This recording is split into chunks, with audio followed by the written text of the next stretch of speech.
সম্প্রতি কাতারের সাবেক মার্কিন প্রেসিডেন্ট ডোনাল্ড ট্রাম্পকে উপহার দিয়েছে একটি বিলাসবহুল বোয়িং 747-8 বিমান, যার মূল্য প্রায় 400 মিলিয়ন মার্কিন ডলার বা বাংলাদেশি মুদ্রায় আনুমানিক 5,000 কোটি টাকা। এই ঘটনাটি বিশ্ব রাজনীতিতে ব্যাপক আলোচনার জন্ম দিয়েছে। এই বিমানে রয়েছে রাজপ্রাসাদের মতো বিলাসিতা, সর্বাধুনিক প্রযুক্তি এবং উন্নত নিরাপত্তা ব্যবস্থা। ট্রাম্পের জন্য এই বিমান কেবল একটি ভ্রমণযান নয়, বরং কূটনৈতিক বন্ধুত্বের প্রতীক হিসেবেও দেখা হচ্ছে।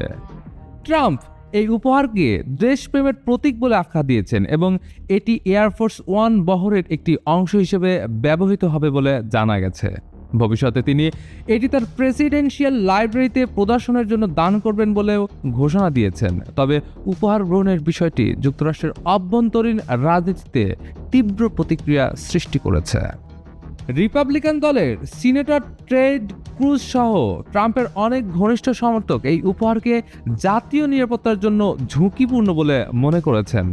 কাতারের অতীত, বিশেষ করে হামাস ও হিজবুল্লাহর সঙ্গে সম্পর্ক এবং আল জাজিরার মাধ্যমে প্রচারিত কিছু মতাদর্শক বিষয়বস্তু এই উদ্বেগের পেছনের কারণ হিসেবে বিবেচিত হচ্ছে।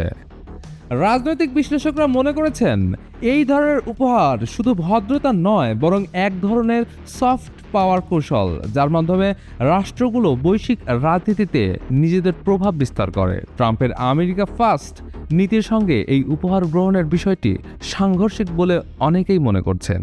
এই ঘটনার মাধ্যমে যুক্তরাষ্ট্রের পররাষ্ট্রনীতিতে একটি নতুন অধ্যায়ের সূচনা হতে পারে বলে ধারণা করা হচ্ছে। এই উপহারের পরিণতি ভবিষ্যতে কি হবে তা সময়ই বলে দেবে।